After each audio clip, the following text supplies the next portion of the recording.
Hello class 11th, welcome back. मैं हूं राघवेंद्र, आपका mentor for the geography of ISC and ICSE board.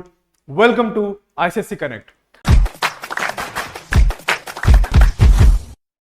आज हम लोग देख रहे हैं फॉर्मेशन ऑफ अर्थ का सेकंड टॉपिक, राइट। हम लोग ने कल देख लिया था कैसे बिग बैंग थ्योरी इंपॉर्टेंट है, कैसे टाइडल फोर्स इंपॉर्टेंट है। आज हम लोग देखेंगे क्या है फॉर्मेशन ऑफ अर्थ में आपका सेडिमेंटेशन का इंपॉर्टेंट रोल।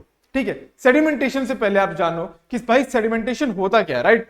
सेडिमेंटेशन का मतलब क्या है, आप समझो कि भाई सेडिमेंट्स क्या होते हैं। वो छोटे छोटे रॉक पार्टिकल्स जो क्या होते हैं, जिनको हम सेडिमेंट्स बोलते हैं। आप देखो, आप लोग ने 10th में भी पढ़ा होगा एलुवियल सॉइल किसके लिए फेमस है, उसमें सेडिमेंट्स बहुत है, राइट। वो सेडिमेंट्स जो होते हैं, वही सेडिमेंट्स जब एक जगह पे प्रेशराइज्ड होते हैं, बहुत प्रेशराइज्ड होते हैं, फिर आप लोगों ने रॉक साइकिल भी पढ़ी होगी लास्ट ईयर, राइट। वो भी क्या बनाती है, वो एक रॉक साइकिल का पार्ट है जिसमें आप देखते हो कई सेडिमेंट्स क्या होते हैं, एक जगह प्रेशर, अबव सॉइल के प्रेशर की वजह से, एक्सेसिव टेम्परेचर प्रेशर की वजह से आप देखते हो ये सारे सेडिमेंट्स क्या होते हैं, एक जगह से इकट्ठा होने लगते हैं, एक रॉक फॉर्म में बनने लगते हैं, उन्हीं को हम सेडिमेंट्री रॉक बोलते हैं, राइट। अब इसी को प्रोसेस का क्या बोलते हैं, सेडिमेंटेशन। अब आपको पता है कि भाई अर्थ शुरुआत में कैसी थी, राइट। आपको पता है कि अर्थ शुरुआत में कैसी थी, पूरी चारों तरफ को आपको पता है कि एक लावा का एकदम गोल एकदम बॉल था, चारों तरफ सिर्फ लावा था, राइट। एकदम आप समझो एक हॉट बॉल जिसमें सिर्फ आग लगी हुई है, ठीक। फिर वो धीरे धीरे क्या होता है, ऐसे अगर मान ले कि आप देख रहे हो कि चारों तरफ क्या है, सिर्फ और सिर्फ लावा, वोल्केनोइक इरप्शन, यही सब हो रहा था और कोई लाइफ नहीं है, कुछ नहीं है, सिर्फ और सिर्फ लावा ही लावा, राइट। फिर क्या होता है, आपको पता है कि अगर हम बात करें कि अगर थोड़ा सा देखा जाए तो अर्थ शुरुआत में कैसी थी, सिर्फ और सिर्फ लावा थी। फिर क्या होता है, ऊपर का पोर्शन क्या होता है, धीरे धीरे सॉलिडिफाई होने लगता है, ठीक है, सॉलिडिफाई होने लगता है, मतलब सॉलिड बनने लगता है या सॉलिडिफिकेशन होने लगता है। फिर धीरे धीरे देखते हो नीचे की लेयर्स भी सॉलिड होनी शुरू हो जाती हैं, और आज भी आपको पता है कि इनर लेयर कैसा है, लिक्विड फॉर्म में है, और फिर कोर है, राइट। यानी कि लिक्विड फॉर्म में है, यानी कि अभी भी देख रहे हो कि आपका जो सेडिमेंटेशन है या सॉलिडिफिकेशन है आपके ऊपर की लेयर का, वो क्या हो रहा है, अभी भी हो रहा है। यानी कि टॉप लेयर के बाद नीचे की लेयर अभी भी धीरे धीरे सॉलिड हो रही है, मतलब वो मैग्मा क्या हो रहा है, अभी भी जम रहा है। समझ रहे हो कि नहीं, वही चीज क्या है, यही चीज शुरुआत में होती है। शुरुआत में क्या होता है, आपको पता है पूरी अर्थ जो थी वो मैग्मा से भरी हुई थी, चारों तरफ से मैग्मा। अभी हॉट लावा धीरे टाइम विद टाइम क्या होगा, सॉलिडिफाई भी होगा, ठंडा भी होगा। वही सॉलिडिफिकेशन आप देखते हो क्या होता है, वही सॉलिडिफिकेशन आप देख रहे हो कि ये क्या बनते हैं, सेडिमेंट्री रॉक के जैसा सेडिमेंट्स एक तरीके से बनना शुरू होते हैं। अब समझिए क्या है सेडिमेंट्री रॉक्स क्या होते हैं, आप लोगों ने पता है सेडिमेंट्री रॉक्स किसकी वजह से बनते हैं, denudation, like water, wind, snow. ये वाटर हो गया, रिवर्स बह रही है अपने साथ सेडिमेंट्स लेके आ रही है, राइट। विंड अपने साथ इरोजन कर रहे हैं, सेडिमेंट्स लेके आ रहे हैं। जब आपका ग्लेशियर मूव कर रहा है तो ग्लेशियर आपको दिख रहा है भाई खाली बर्फ मूव कर रही है, बट आपको पता है बीनीथ द ग्लेशियर के नीचे वाले हिस्से में, जैसे ऊपर आपको ग्लेशियर दिख रहा है, बट नीचे वाले हिस्से में क्या है, ग्लेशियर। तो आपको पता है ग्लेशियर क्या होता है, ग्लेशियर एक रिवर ऑफ आइस होती है, राइट। मतलब ऐसी नदी जो बर्फ की बनी हुई, मतलब नदी है तो फ्लो करेगी, तो जब वो फ्लो करती है तो नीचे से क्या होता है, कई सारे सेडिमेंट्स अपने साथ लेके आ रही होती है, ठीक है। ये इसी को मोरैन भी बोलते हैं, वो आगे चल के आप लोग पढ़ोगे। और अभी के लिए समझो कि भाई ये जो है वाटर, विंड और स्नो, ये तीनों लोग क्या है, यही है वो जो सेडिमेंट्री रॉक्स के फॉर्मेशन में हेल्प करते हैं। सेडिमेंट्स एक जगह से दूसरी जगह लेके आते हैं, ये तो आप लोगों को बचपन से पता है और हमेशा से पता है, राइट। अब आपको पता है सेडिमेंटेशन तब से, जब से धरती ठंडी हो रही है तब से सेडिमेंटेशन शुरू हो चुका है, राइट।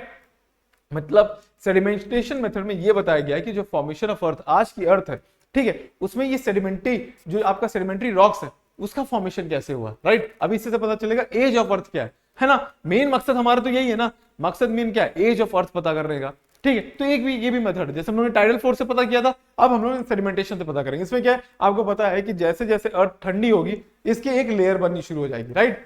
हर लेयर अलग अलग दिख रहे हैं, हर स्ट्रेटा इसको स्ट्रेटिफिकेशन बोलते हैं, राइट। स्ट्रेटिफिकेशन, ठीक, इसको क्या बोलते हैं हम लोग, स्ट्रेटिफिकेशन। सिंपल चीज क्या है, आपको पता है कि स्ट्रेटिफिकेशन क्या होता है, लेयर्स में आप देखते हो सेडिमेंट्री रॉक्स पाए जाते हैं, जैसे ये लेयर्स है, यही है क्या आपका स्ट्रेटिफिकेशन। फिर हम बात करते हैं क्या, अगर हम देखें तो अब आपको पता है अगर कंटिन्यू रहेगा सेडिमेंट्री रॉक का ये सेडिमेंटेशन सॉलिडिफिकेशन जिसकी बात कर रहे हैं, तो आपको पता है एक पूरी मोटी सी लेयर आ जाएगी, ठीक है। तो कई जियोलॉजिस्ट ने क्या किया भाई, इसी से हम लोग ने क्या कहा कि इससे हम पता करेंगे क्या, एज ऑफ अर्थ क्या है। फॉर एग्जांपल कैसे, अगर एज ऑफ अर्थ पता करनी हो तो हमको ये पता हो उस एरिया का थिकनेस क्या है सेडिमेंट का, और हमको ये पता होना चाहिए कि उस एरिया में एनुअल रेट क्या है जो डिपॉजिट हो रहे हैं आपके सेडिमेंट, राइट। कितने सेडिमेंट्स आ रहे हैं एनुअल रेट एक साल में, ठीक है, हमको पता चल गया। फॉर एग्जांपल हमने कह दिया कि 2002 में क्या आया, 2002 में हमारे पास फॉर एग्जांपल 2 kg सेडिमेंट्स आए, फॉर एग्जांपल 2 kg सेडिमेंट आए,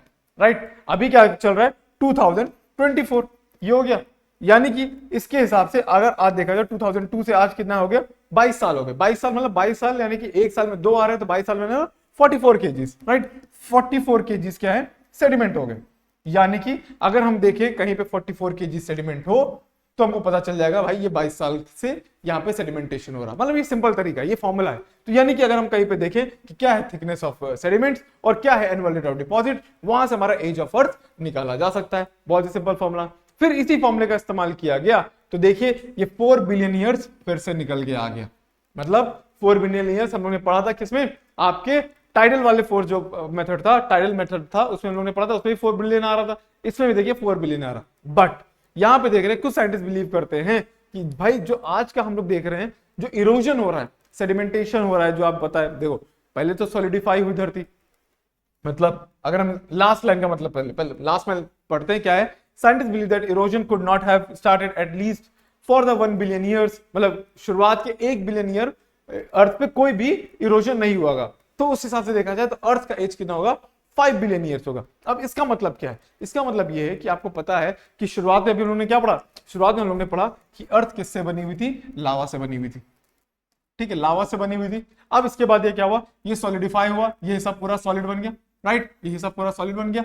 अब इसको सॉलिड बनने में अगर लगते हैं फॉर एग्जांपल 1 बिलियन ईयर्स, तो अभी शुरुआत में इसके ऊपर कोई भी ऐसा फोर्स नहीं होगा जो इसमें क्या कर रहा होगा, क्या कर रहा होगा, इरोजन।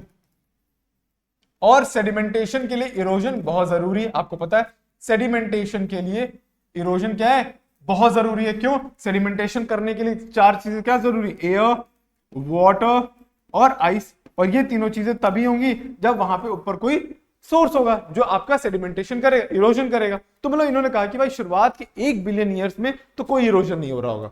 तो वो देखा जाए, फिर 4 बिलियन ईयर्स जो हम लोग ने सेडिमेंट्स निकाले उसके एज से देखा जाए, तो उन दोनों को मिला लिया जाए तो हमारी अर्थ का एज कितना होना चाहिए, 5 बिलियन ईयर्स। तो यानी कि सेडिमेंटेशन वाली जो आपकी थ्योरी है उसके अकॉर्डिंग अर्थ की एज क्या है, 5 बिलियन ईयर्स। बट भाई हर थ्योरी में कुछ ना कुछ कमियां होती हैं। तो इस थ्योरी में क्या कमी है, इस थ्योरी में ये कमी है क्योंकि आपको पता है जो सेडिमेंटेशन है वो हर साल सेम नहीं रहता है, सेम जगह पे सेम सेडिमेंटेशन नहीं होगा। फॉर एग्जांपल अगर हम बात करें कोई एरिया ऐसा है जहां पर रिवर्स ही नहीं है, तो भाई वहां पे तो इरोजन ही नहीं होगा। इरोजन नहीं होगा तो सेडिमेंटेशन कहां से हो गया, यानी कि वो प्लेस पे तो कोई इरोजन नहीं हुआ। सेम चीज बात करें तो हर जगह आपको पता है कहीं पे हो सकता है सिर्फ आइसी आइस है, तो आइस जो होती है मतलब स्नो ग्लेशियर जो होते हैं वो क्या करेंगे, बहुत स्लो इरोजन करते हैं। बट आपको पता है रिवर क्या, और कोई ऐसी जगह जहां पर रिवर है, बहुत बारिश हो रही, वहां पे तो इरोजन बहुत फास्ट होगा। तो वो जो थ्योरी थी कि रेट आपको पता करना पड़ेगा किस रेट पे सेडिमेंटेशन हो रहा है, वो तो गलत हो जाएगी। क्यों, क्योंकि हर जगह पे आपको पता है सेडिमेंटेशन डिफर करेगा। क्यों, क्योंकि हर जगह अलग अलग सोर्स हैं जो सेडिमेंटेशन इरोजन कर रहे होंगे। समझ गए, तो पहला पॉइंट ये हो गया। फिर चीज क्या है, फिर ये कि many interruption occurs in the sequence of sedimentary rocks. मतलब सेडिमेंट्री रॉक बनने के लिए कई सारी चीजें होती है। आपने रॉक साइकिल में पढ़ा था कि कई सारी चीजें होती है, पहले वो ब्रेक होता है, फिर टूटता है, फिर सेडिमेंट्री रॉक बनता है, फिर मेटामॉर्फिक रॉक बनता है, कई सारे इंटरप्शन होते हैं। फिर कई सारे जियोलॉजिकल फेज आएंगे जिसमें कोई आपका पता है इरोजन नहीं हो रहा। मतलब ये दो चीजें क्या है, ये बताती हैं कि इस थ्योरी में भाई कुछ ना कुछ डिफेक्ट तो है। समझ गए, तो यहां से हम लोग को पता चल गया कि सेडिमेंटेशन मेथड क्या था एज ऑफ अर्थ का निकालने का, और उसमें क्या कमियां थी। ये क्वेश्चन आएगा तो आप बड़ी आसानी से क्या कर लोगे, इसको सॉल्व कर लोगे।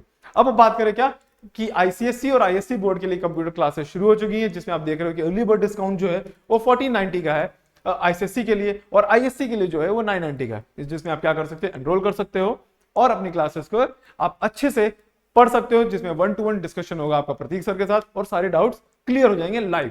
राइट, तब तक के लिए बाय बाय, टेक केयर, पढ़ते रहिए।